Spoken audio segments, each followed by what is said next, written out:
candidat de leur camp ne sera connu qu'au moment du dépôt de la candidature. Donc c'est à ce moment-là qu'ils vont le faire. Ils déposent la candidature. La CENI va faire semblant de rejeter cela parce que ça fait 2 mandats. Et la Cour constitutionnelle sera saisie en interprétation. Et comme vous le savez, le verdict est déjà connu aujourd'hui, déjà avant même qu'il pose l'acte. Les premières analyses qui sont faites par des experts ont trouvé qu'il y a des gens qui ont été enrôlés sans empreinte digitale. Il y a une inquiétude avec la désignation des nouveaux juges au niveau de la Cour constitutionnelle. Ce sont les faucons de Kabila qu'on a nommés maintenant. Et la stratégie, c'est de mettre Nkoulou le président de la Cour constitutionnelle. Et là, on va nous amener à dire que Kabila peut se présenter puisque le mandat est terminé depuis 2016, donc il n'était plus président constitutionnellement. Alors, je reviens un peu sur la machine à voter pour dire qu'il y a même une mafia derrière. Je crois que c'est pour ça d'ailleurs qu'on l'impose, parce que cette machine son prix revient à 400 $, tout frais compris. Mais selon les dires de Corneille Nangaa, la CENI l'achète à 1 500 $. Donc posez-vous la question de savoir que deviennent ou dans quelle poche vont les 1 100 $ de différence qu'il y a, et vous comprendrez pourquoi est-ce qu'on est en train de faire tant de bruit, tant de forcing pour garder la machine en branle. Et nous avons tellement fait du bruit de ce côté-là que les Coréens ont été gênés. L'ambassadeur de Corée du Sud n'a pas accepté de nous recevoir, sûrement parce que c'était embarrassant, mais il a quand même écrit aux autorités de son pays et il a dénoncé lui-même dans un communiqué cette machine. Et depuis lors aussi, dans son pays, l'équivalent de la CENI s'est érigé aussi contre l'utilisation de cette machine. Je crois que c'est pour cela que, selon certaines informations que nous sommes encore en train de vérifier, la licence a été transférée par cette société Mirou. Elle a transféré sa licence en Argentine pour continuer à fabriquer ces machines afin d'honorer le contrat signé avec la RD Congo, avec la CENI. Et ce sont des machines qui vont transiter par le Nigeria, je ne sais pas pourquoi, pour aller au Congo. Mais là encore, nous avons saisi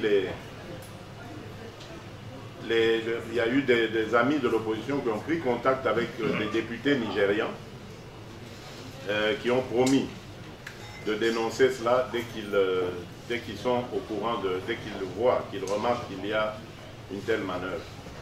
Donc voilà, le processus est vraiment miné, mais ça ne nous décourage pas, parce que si ils ont,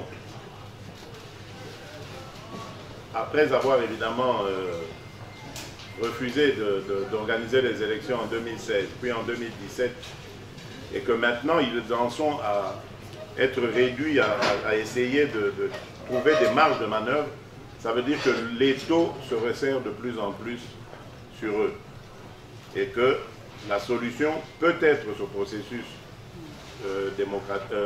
électoral plutôt, mais à condition évidemment d'en finir avec cette tricherie qui est programmée, à condition de démanteler tout ce système qui est derrière, et c'est à ça que nous travaillons. Donc voilà l'état de la situation. Bien entendu, je reste encore aussi à votre disposition pour ça.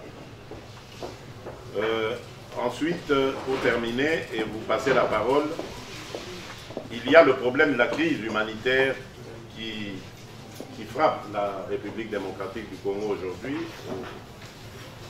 au cœur même de la République, au centre, au Kasaï.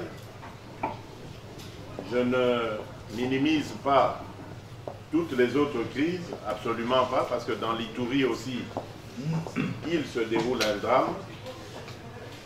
Mais là, nous n'avons pas encore d'indication d'ampleur par rapport à ce que nous savons du Kasaï, où là-bas, la famine a atteint les populations et les enfants sont atteints souffrent de malnutrition. Et ça a des conséquences sur la santé. Les populations qui ont dû faire face aux affres de la guerre, de la barbarie, vivent aujourd'hui totalement démunis, en brousse, hors d'atteinte par l'aide internationale, et comble de cruauté, lorsque, il y a quelques semaines, la communauté internationale avait pris la résolution d'organiser une réunion, une conférence internationale pour que des bailleurs, des gens de bonne volonté puissent se réunir et rassembler les moyens d'aider la République démocratique du Congo, eh bien, le gouvernement a tout simplement séché cette réunion en refusant et en menaçant même les ONG qui accepteraient de canaliser l'aide qui avait été rassemblée, les moyens qui avaient été réunis à cette conférence, les menaçant de sanctions. Donc, ce gouvernement d'incurie est un gouvernement qui veut la mort des Congolais, et ça, nous ne le laisserons pas faire. Aujourd'hui, à l'intérieur du pays, la crise humanitaire est tellement importante que nous nous posons même la question de savoir s'il y aura élection. Si dans ces conditions, on peut aller à des élections crédibles, apaisées. Voilà pourquoi nous avons... nous sommes en train de sensibiliser le plus possible la communauté internationale pour qu'elle se bouge. Si en même temps elle fait pression pour qu'il y ait des élections, elle doit veiller à ce que ces élections se déroulent dans de bonnes conditions. Et d'ailleurs, la mission qui a été donnée, confiée cette fois-ci à la MONUSCO, c'est celle-là, celle de protéger la population. Donc, pour nous, nous allons vraiment en faire une priorité. Nous ne pouvons pas accepter que en Ituri, à Beni, à Butembo, dans le Kasaï, dans le sud du Katanga, des compatriotes soient en danger, soient en train de mourir, pendant que nous pensons à changer les choses à la tête du Congo par des élections. C'est insensé. Ça ne sera pas du tout respecter, en tout cas, ces compatriotes, leur rendre hommage que de faire une chose pareille. Il faut que les Congolais aillent ensemble vers ce scrutin et qu'ils changent les choses, parce que c'est ça l'envie qu'ils ont aujourd'hui. Les Congolais veulent le changement, y compris même dans ce camp du pouvoir qui chante partout que Kabila Azalaki, Kozala, Kozalaou, Azali, tout ça, toutes ces bêtises. C'est de l'hypocrisie tout ça. Ces gens veulent aussi le changement. Beaucoup d'entre eux nous contactent, beaucoup d'entre eux nous encouragent, beaucoup d'entre eux nous donnent même des informations de ce qui se passe à l'intérieur de leur rang. Donc, soyez rassurés, la dynamique du changement est là, elle existe. C'est à nous, simplement, de réussir à la canaliser pour qu'elle devienne réelle et qu'elle apporte effectivement ce changement que nous attendons. Voilà en quelques mots ce que j'avais à vous dire au sujet de mon intervention d'hier, pour ceux qui n'y étaient pas. Je me remets maintenant à vous pour d'éventuelles questions. Je crois que c'est comme ça que ça va se passer, messieurs les organisateurs.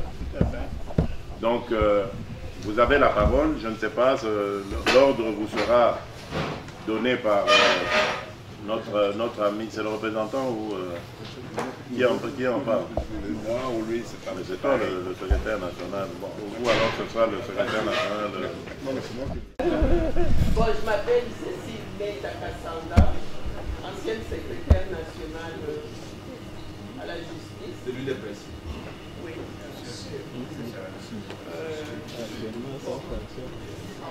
Pour le moment, sans Mais fond. là, je suis dans la je suis dans la réserve de la République.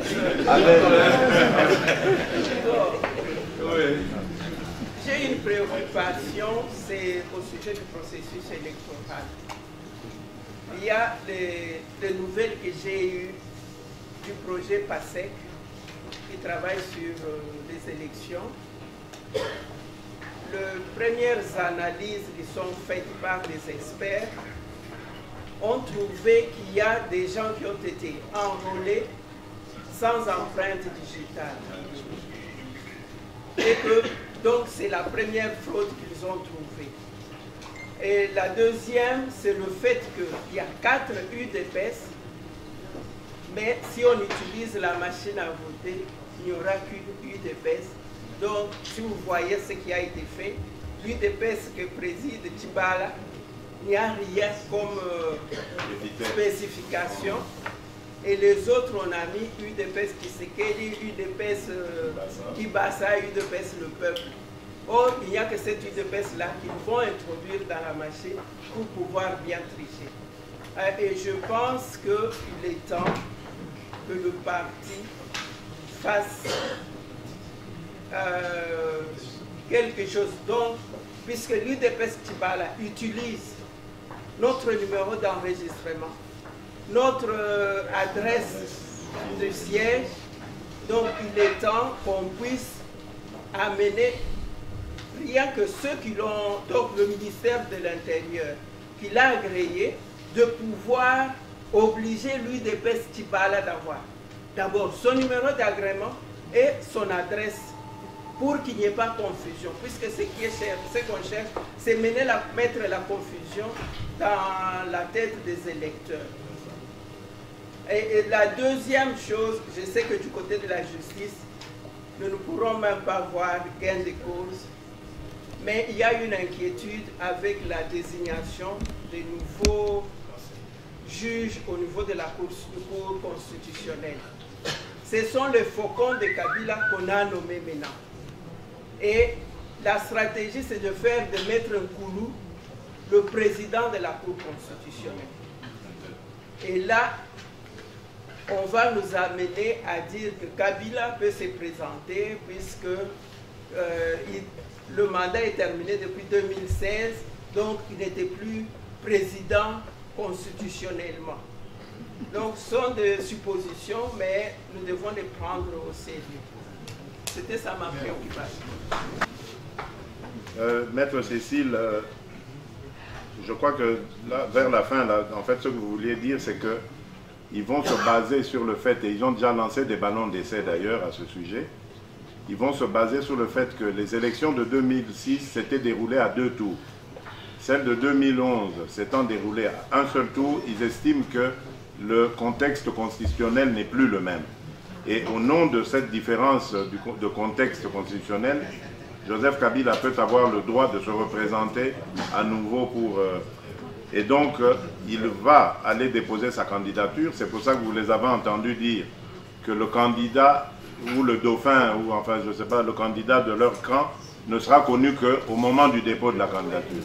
Donc c'est à ce moment-là qu'ils vont le faire. Ils déposent la candidature. La CENI va faire semblant de rejeter cela parce que ça fait 2 mandats. Et la Cour constitutionnelle sera saisie en interprétation. Et comme vous le savez, le verdict est déjà connu aujourd'hui, déjà avant même qu'il pose l'acte. Donc voilà le danger qu'il y a dans ce processus électoral. Et pour nous, ainsi que pour la communauté internationale que nous sommes occupés à saisir en ce moment, il n'est pas question d'avaliser cela, bien entendu. Je dois t'avouer que je n'ai pas encore réfléchi sur le rôle social, économique et tout ça qu'il faudrait attribuer à la diaspora. Mais en revanche, moi, j'ai réfléchi sur le rôle politique que peut jouer la diaspora. Mon constat, le constat que je fais de cela, dans un premier temps, de prime abord comme ça, le constat est d'abord de tristesse. Je suis triste de voir que notre diaspora n'est pas du tout unie. C'est une diaspora qui est dispersée. C'est vrai qu'il y en a qui veulent le changement, c'est vrai. Et je crois que même c'est la majorité. Mais on dirait qu'ils veulent le changement dans la continuité de ce que nous avons toujours connu. Je m'explique. On peut être supporter d'un individu, on peut vouloir le voir arriver le plus loin possible à la magistrature suprême et essayer de changer les choses. En revanche, je ne comprends pas comment ni pourquoi on doit se diviser en se tapant dessus parce que moi je suis pro X et l'autre est pro Y. Alors que le résultat que nous escomptons, le résultat que nous cherchons est le même. C'est celui du changement et de l'arrivée d'un... Voilà, le départ de Kabila et l'arrivée d'un nouveau pouvoir. Alors pourquoi ceux qui veulent ce départ de Kabila se divisent-ils? Attendons les élections. Lorsque elles auront lieu, à ce moment, chacun pourra supporter son candidat. Mais pour le moment, il faut se concentrer d'abord sur ce changement que nous voulons. Ça, c'est déjà une chose. L'autre chose, c'est qu'aujourd'hui, je suis très fier, surtout ici en Belgique. Et d'ailleurs, toi, Nicole, tu es une de ce motif de fierté. Nous avons nos fils et nos filles qui sont dans les institutions. Si pas dans les institutions elles-mêmes comme telles, mais en tout cas dans l'entourage des décideurs, des grands décideurs en Belgique. On sait très bien qu'en Belgique, ce sont les partis politiques qui font la loi, qui sont forts ici. Et nous avons beaucoup de nos compatriotes dans ces partis politiques. Mais quand nous regardons le résultat de leurs efforts, que je ne minimise absolument pas, sur la situation, enfin l'état de la politique au Congo, on sent qu'il n'y a pas grand-chose. Donc c'est comme si ces compatriotes s'occupent plus d'abord de leurs problèmes en étant dans leur parti plutôt que de leur pays d'origine. Ce qui n'est pas du tout un tort, parce que j'ai comme l'impression que les Congolais, ils sont tellement friands de l'intégration qu'ils en oublient même leurs origines. Je ne vais pas vous donner l'exemple des peuples qui se sont libérés grâce à leur diaspora. Même en Afrique, il y a des pays, voire des peuples, qui ont réussi à se libérer grâce à leur diaspora. Parce que celle-ci était organisée. Ces peuples, dans la diaspora, se sont donné la main, se sont fixés des objectifs, ils les ont atteints. S'il y a un rôle que je veux voir la diaspora jouer, c'est celui-là. Pas seulement celui d'envoyer de l'argent via les Western Union et d'habituer les gens à la dépendance. Je ne veux pas ici attirer la haine de ceux qui profitent de Western Union au Congo. Mais je crois que quelque part, ça nous a joué un mauvais tour. Parce que toutes ces mamans, tous ces jeunes surtout, qui savent que Yaya Zana Poto, Tata Mwasi Zana Poto, Noko Zana Poto, Papa Legazali, et que bon, à la fin du mois, on n'a pas de problème. Tous ces gens-là c'est eux qui gonflent les rangs de ceux qui ne veulent pas le changement ou qui ne contribuent pas au changement. Parce que leur vie est assurée. Cette difficulté-là, ils ne la voient pas.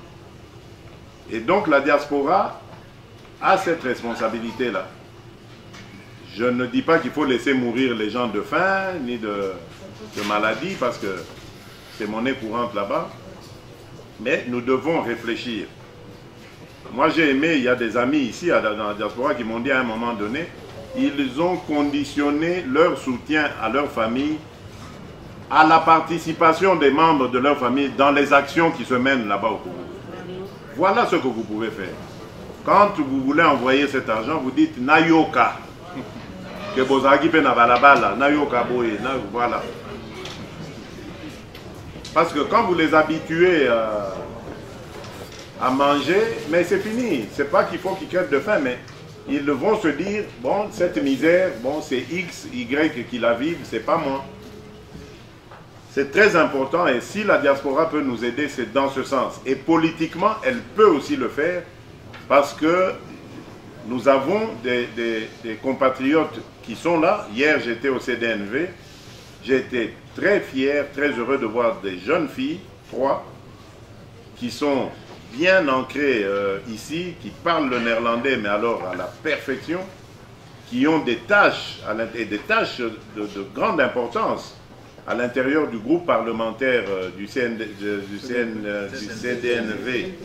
j'y arriverai. Mais tout ça, c'est des possibilités de lobbying. Toutes ces personnes qui ont des parents, d'ailleurs, comme par bonheur, tous leurs parents sont de l'UDPS, j'étais vraiment émerveillé. Que je connais les parents aussi personnellement. Nous avons milité avec eux ici à l'UDPS en Belgique. Donc vraiment c'est une fierté de voir ça. Mais en même temps, je reste sur ma faim en me disant oui bon, c'est un peu comme du gaspillage. Toutes ces valeurs, elles vont servir la Belgique parce que c'est leur deuxième pays, c'est vrai, ils sont nés ici, elles sont nées ici, et voilà. Mais elles viennent de quelque part. Et ce quelque part est en détresse en ce moment et a besoin de leur contribution. Donc tout le monde de la diaspora peut apporter à sa manière. Même le travailleur de chantier ou de je ne sais quel, qui a son patron belge, qui peut avoir des entrées, même celui-là peut apporter quelque chose. Ne fût-ce qu'en parlant du Congo, en attirant l'attention du Congo. Et nous sommes nombreux. Il n'y a pas que la Belgique. Il y en a en France, des Congolais comme ça. D'ailleurs, en France, il y a même une association des maires d'origine africaine ou congolaise, congolaise même, je pense, enfin, bref. Et il y a des Congolais dedans. Donc, on a des possibilités. Aux États-Unis, des profs d'université, les gens qui ont des gens de proximité, qui sont à proximité avec des décideurs, nous en avons énormément. Mais que faisons-nous pour notre pays? Jusqu'ici, rien de concret. Le Rwanda, pour ne citer que cet exemple, vous avez vu, lorsque le Rwanda a vécu ces événements malheureux du génocide, ils se sont arrangés pour que plus jamais cela n'arrive dans leur pays. Et aujourd'hui, je peux dire qu'ils sont bien partis pour que plus jamais cela n'arrive dans notre pays. Mais au Congo, combien de massacres avons-nous connus? Nous sommes même devenus les spécialistes du comptage du nombre de victimes. On a 12 millions, d'autres parlent de 10 millions, 8 millions. Qu'est-ce qu'on fait pour ces victimes? Parce qu'on continue à les dénombrer. On continue à les déplorer. Donc vous voyez que nous, Congolais, nous avons vraiment besoin de nous prendre en charge. Nous sommes comme des enfants, comme de grands enfants, qui ne savent pas à quel sein se vouer. Et donc finalement, celui qui passe par là, le premier qui passe par là, si c'est un profiteur, eh bien, il profitera de nous. Voilà la situation. Bouchir et de l'UDPS. D'emblée, double bravo pour la réussite du congrès et le meeting de Sainte-Thérèse. En tout cas, bravo à toute l'équipe UDPS. Mais j'ai une question et une suggestion. Monsieur le président maintenant de l'UDPS, Félix, il est en train de sillonner quelques pays africains. Il voit certains présidents, notamment le président Sassou. Congo occupé, Congo infiltré, on en parle, tout silence. est-ce que vous avez ressenti en M. Sassou ce souci-là de barrer la route à cet outil-là? Si c'est secret, vous me dites. Suggestion. Dans l'esquisse de votre programme à Sainte-Thérèse, vous avez parlé d'un volet social. Gratuité de l'enseignement, création d'hôpitaux et consorts. Mais j'aimerais que vous insériez aussi le souci frais d'obsèques. Parce que c'est un des volets qu'on en parle moins. Mais quand le Congolais a un décès dans la famille, il pleure pas par douleur, par chagrin, mais c'est surtout qu'est-ce que je vais faire demain, avec quel argent j'ai enterré mon truc. Au Maroc, les enterrements sont gratuits. Congo est plus riche que le Maroc, potentiellement. Il faudrait peut-être, avec nos départements social et travaux publics, insérer ce volet-là, gratuité des obsèques basiques.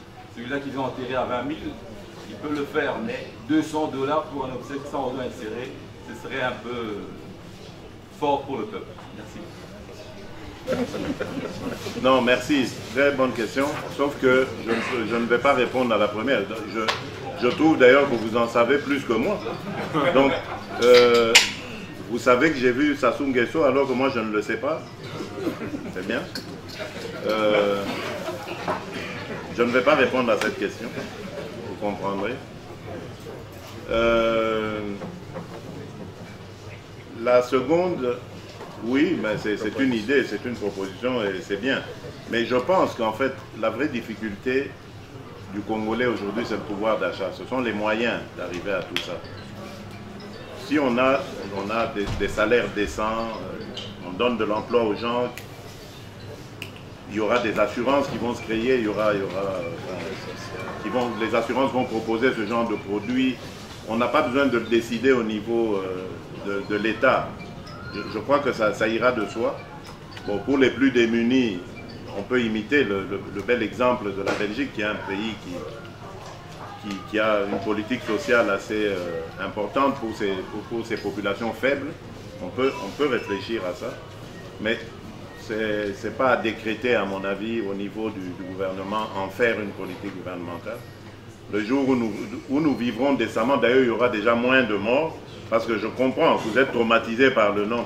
Le Congo est devenu une industrie d'enterrement, ça je comprends. D'ailleurs, c'est devenu un métier très rentable. Hein. Tous ceux qui sont là-dedans, je sais, ils ne manquent pas de pain. Mais évidemment, avec les bonnes conditions qu'on remettra, il y aura moins de morts. Les gens vivront plus longtemps, mieux, plus décemment, et donc ils pourront subvenir à ce genre de frais sans problème. Mais merci pour la proposition. Je m'appelle Nicole Rachidi et ma question, j'ai deux questions. Vous avez souligné par rapport au comportement, des Congolais, et au début de votre élocution, vous avez dit que vous n'accepterez aucune compromission par rapport au cadre de l'UDPS. Et c'est vrai que l'UDPS est le plus grand parti lequel les Congolais comptent dessus. Et on parle de débauchage. Je voulais savoir s'il y a quelque chose qui a été mis en place tout justement pour limiter ces débauchages, ces compromissions. Est-ce qu'il y a une école, par exemple, d'idéologie qui peut être créée pour faire comprendre aux Congolais de la prise de conscience qu'ils doivent avoir par rapport à la responsabilité par rapport à notre pays. Et ma deuxième question, c'est par rapport aux machines. Si M. Nanga persiste avec les machines et qu'on arrive aux élections, qu'est-ce qu'on peut faire si on ne peut pas boycotter? Est-ce qu'il y a moyen de réduire les fraudes? Voilà. J'ai fait de la formation une de mes priorités dans les actions qu'on va faire. On va très bientôt avoir un président, un nouveau directeur de l'école, du parti, et vraiment, on a insisté, c'est quelqu'un qui est outillé d'ailleurs pour ça, pour que la formation des cadres, mais non pas seulement des cadres, mais aussi des membres, soit une de nos principales actions. Donc ça va se faire, et vous avez raison. Je crois que dans le débauchage, il y a parfois aussi cette faiblesse d'esprit qui fait que on se rend faible devant la tentation. Parce que quand on est bien blindé spirituellement, même affamé, on peut résister aux tentations du diable. Donc ça, c'est vraiment une très bonne proposition et je vous réponds oui. Le parti est en train de s'organiser pour parer à ce genre de choses. Alors par rapport à la machine de Nanga, nous n'en voulons pas. La première des choses déjà que je dis, c'est nous n'en voulons pas. Nous nous battrons jusqu'au bout pour ne pas qu'elle soit, pour qu'elle ne soit pas effective. Et je crois que nous sommes en train de remporter le combat. Parce qu'en ce moment, Nanga ne dit plus absolument il faut la machine. Et même dans la communauté internationale, parlons comme ça, on parle maintenant de que pensez-vous si la machine reste dans les grandes villes et on enlève des milieux ruraux. Donc, ça évolue. Ça veut dire que cette machine n'est déjà plus dans les milieux ruraux. Donc, on va continuer à la combattre en ville. Et je me pose aussi la question de savoir, parce qu'ils ont besoin de 115 000 pièces. Et à ce stade, je crois qu'ils n'ont que 2000 pièces. Le temps de fabriquer toutes ces machines, de les apporter à Kinshasa et de les dispatcher dans toute la République, est-ce que tout cela se fera avant le 23 décembre? Je ne crois pas. C'est pour ça que je pense que la machine était plus un prétexte qu'un moyen de tricher. En fait, Kabila et son camp ont plusieurs stratégies. Ils multiplient comme ça des stratégies et ça nous disperse évidemment. Parce que quand ils font ça, vous voyez, maintenant on parle de la Cour constitutionnelle, du dépôt de sa candidature, on va tous se braquer par là, mais plus tard ils vont parler de la machine à tricher. Et puis, voilà, ils nous dispersent, ils essaient de nous distraire, de nous trimballer. Maintenant, ce qu'il faut vraiment réussir à savoir, c'est quelle est leur vraie intention. C'est ça que nous voulons savoir. Donc il ne faut pas exclure non plus qu'il y ait des élections sans la machine à voter. C'est pour ça que nous nous préparons. Parce que nous pensons d'ailleurs que ces élections auront lieu sans la machine à voter. Seulement, il veut nous balader. En attendant, et pour nous prendre par surprise, aller aux élections dire qu'il a gagné, il n'y avait pas d'adversaire en face. Voilà. Monsieur Capel. Félicitations à notre président du parti, M. Félix Antoine Tshisekedi. Je suis Raja Kapent, je viens de la section UDPS Flandre. Monsieur le Président, tout ce que nous disons ici, nous avons raison. Mais nous n'arrivons pas à dégager une solution qui puisse nous rassurer que Kabila va partir à la fin de cette année. Et certaines études démontrent que la machine à voter n'a été qu'une stratégie mise en place par Nanga pour deux solutions. Sachant que l'opposition allait décrier la machine à voter, alors Nanga dira on va retourner sur l'ancienne formule. Ce qui fera que nous n'aurons plus suffisamment de temps pour aller aux élections cette année. D'où glissement, encore une année de plus à M. Kabila. Comme il en est ainsi, je m'en vais vous poser une question. Est-ce que seriez-vous prêt au jour d'aujourd'hui, si on vous proposait le poste de Premier ministre, de l'accepter? Je dis bien cette proposition tenant compte de l'accord ou des accords de Saint-Sylvestre. Que ces accords soient respectés dans leur intégralité ou dans leur globalité. Seriez-vous prêt à accepter cela? Je me demandais quand est-ce que cette question allait arriver. Merci, Capin. Merci de me délivrer.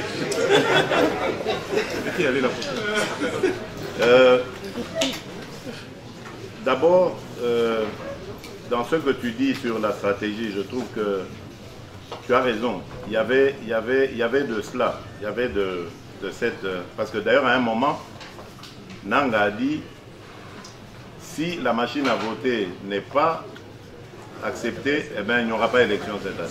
C'est vrai.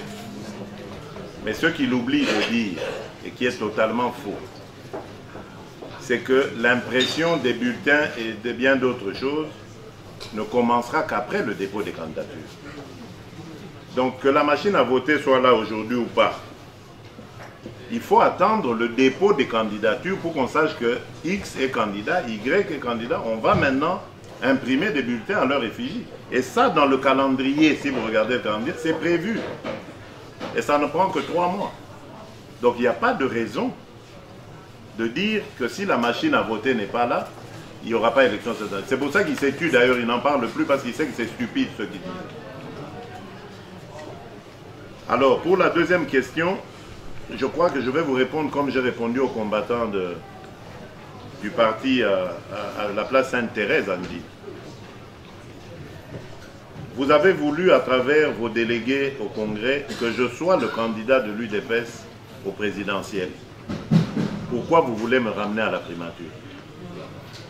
Donc ça veut dire que j'ai dépassé le stade de la primature, puisque je vise la magistrature suprême.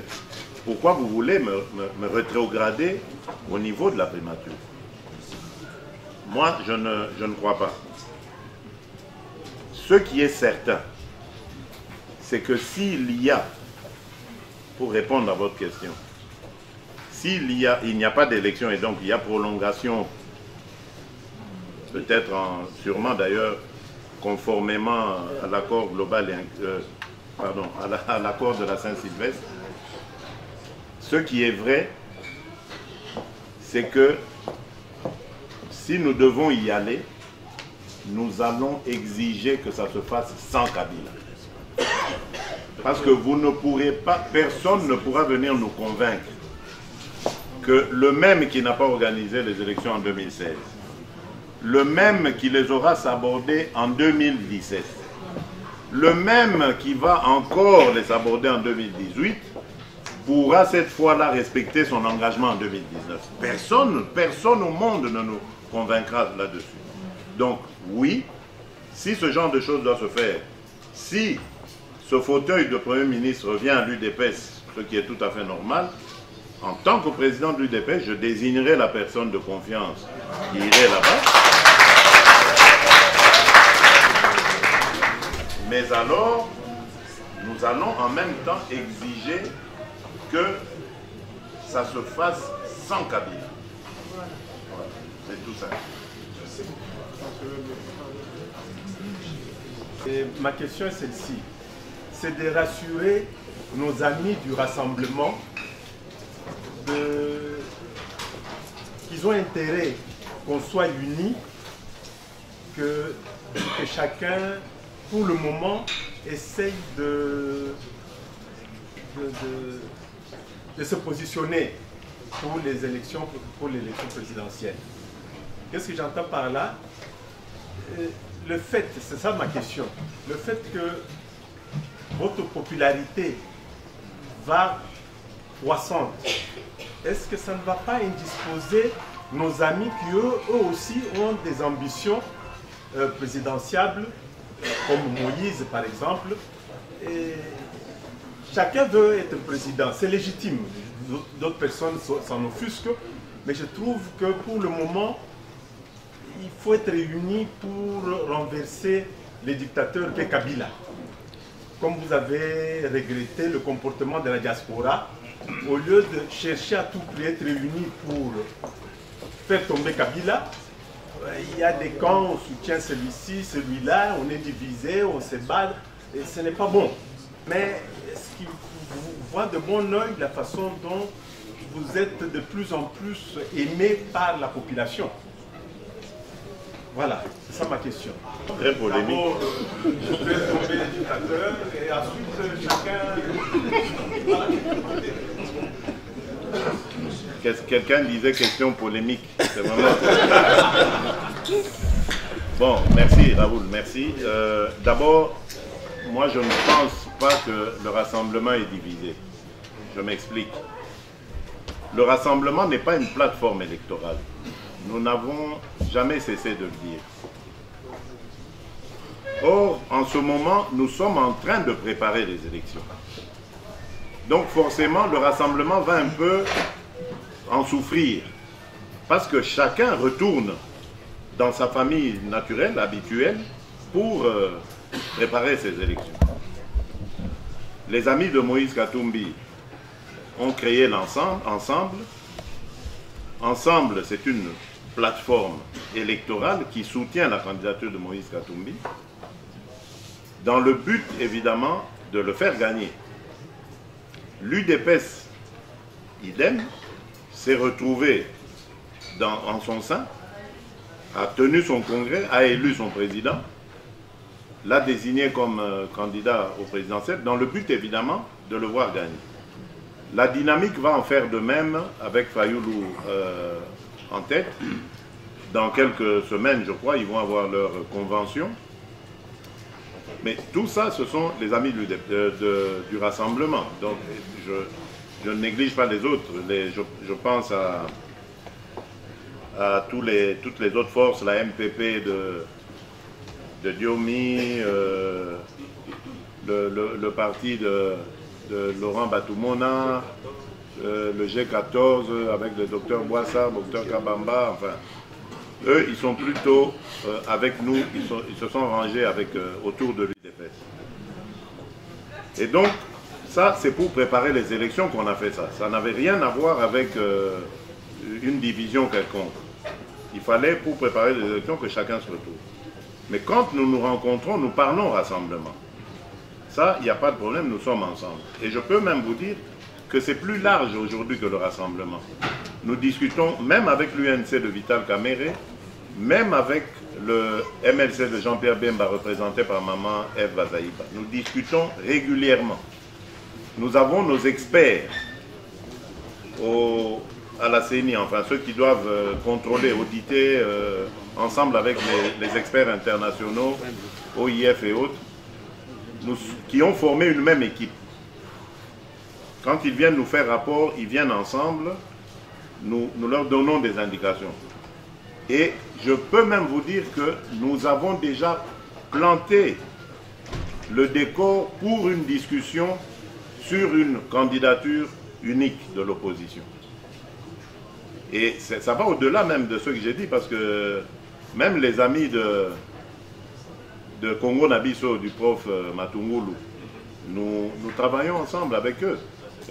Bientôt, j'espère que l'ancien Premier ministre Mouzito va nous rejoindre aussi, mais bon, ça on attend qu'ils terminent leur cuisine interne au Palou là-bas.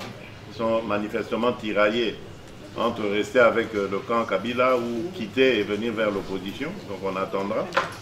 Mais aujourd'hui, l'opposition tend à s'unir, à parler le même langage. Et j'ai entendu une fois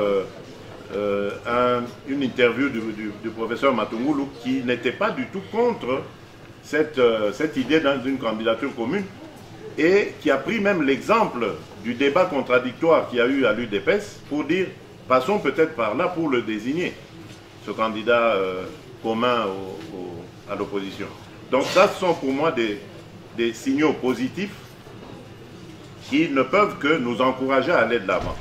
Mais comme je vous l'ai dit, la situation est tellement compliquée que nous ne savons pas que faire. Si nous commençons ce débat maintenant, connaissant les Congolais et notre nature, nous allons nous diviser.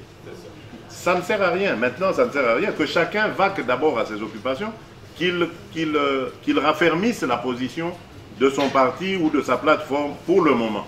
Parce que plus il sera fort, mieux ça vaudra pour nous quand nous serons ensemble. Ça fera fort, plus fort, plus fort, plus fort, et on verra bien à la fin. Vous voyez?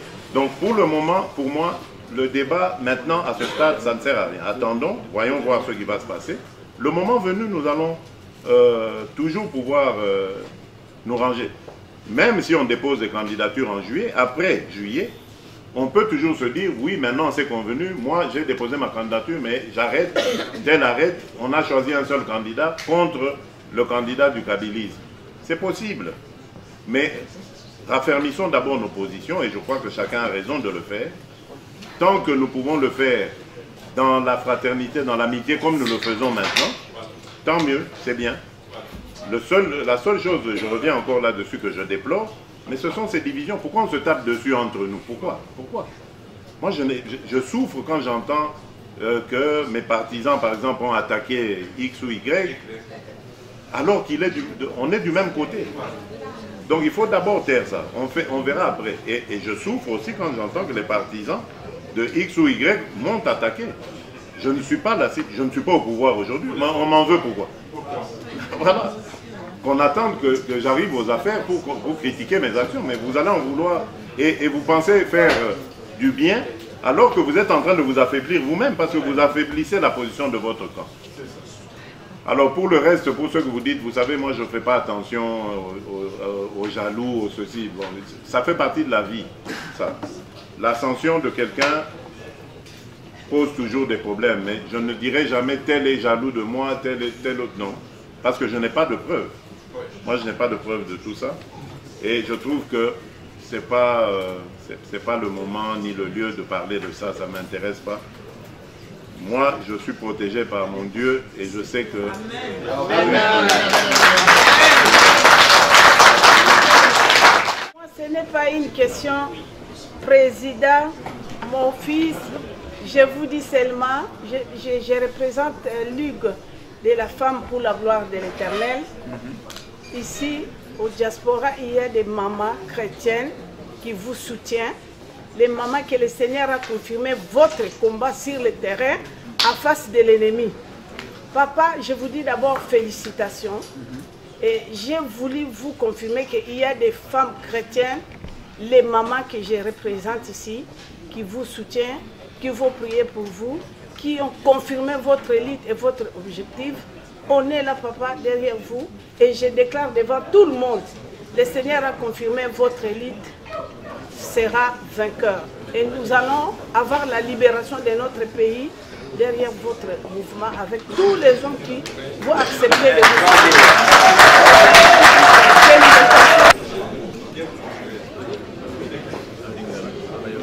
Bonjour à tous et bonjour à toutes, bienvenue sur Aerotech TV, votre chaîne de divertissement et d'information. Donc aujourd'hui nous sommes présentement en Belgique, à Bruxelles tout précisément, où nous sommes venus répondre à une invitation, l'invitation qui consistait à entendre M. Félix Tshisekedi depuis sa nomination à la tête du parti. Donc voilà, Tobimina Kata Réunion Oyo, Tola Bandeko, Otolanda Inabahoma Solo.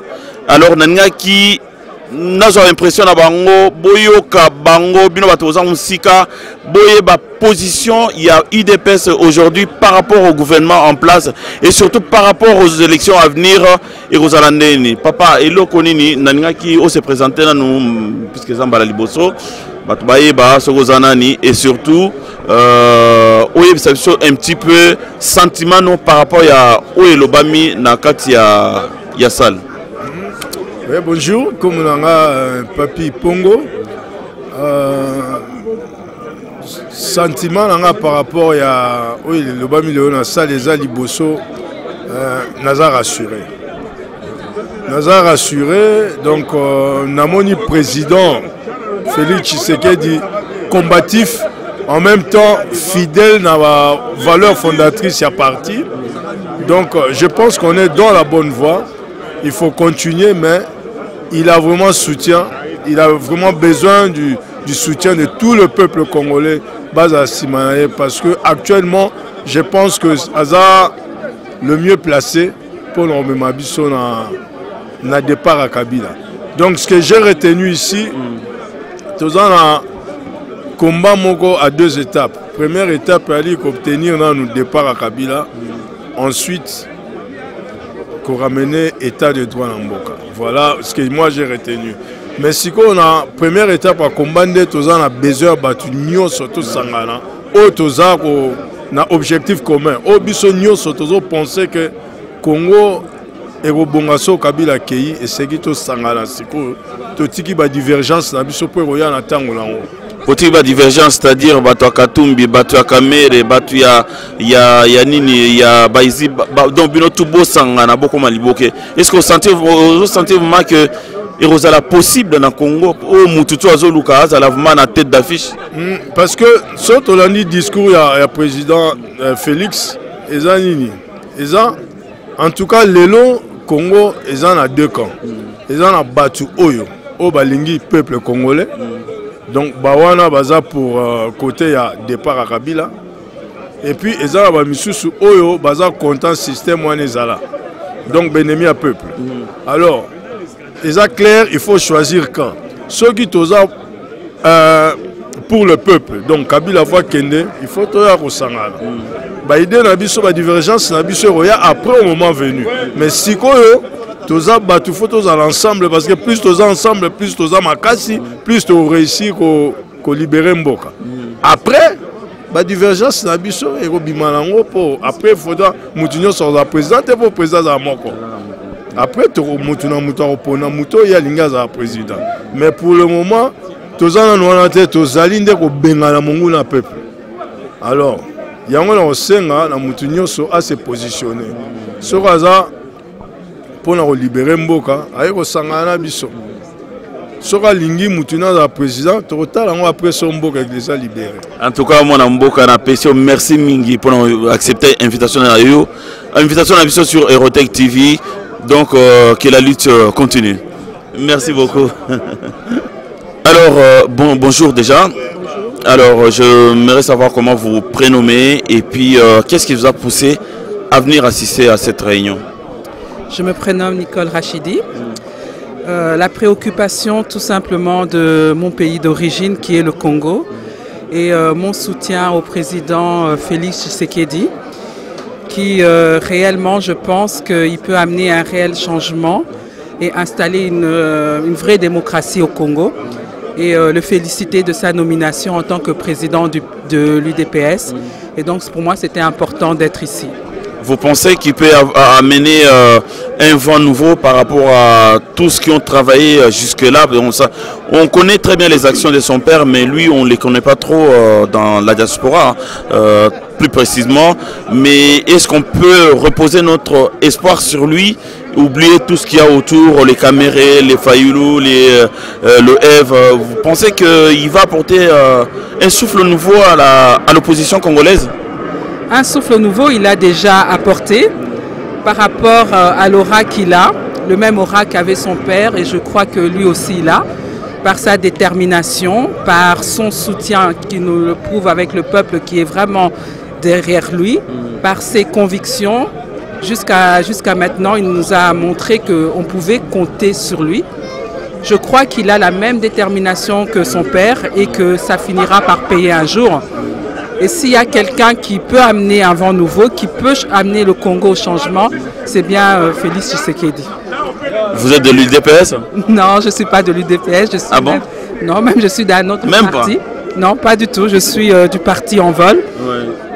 Mais on est ensemble. Et donc, il faut reconnaître, quand on voit la qualité d'une personne, il faut la reconnaître. On n'est pas là pour, comme il a dit, pour taper sur les autres.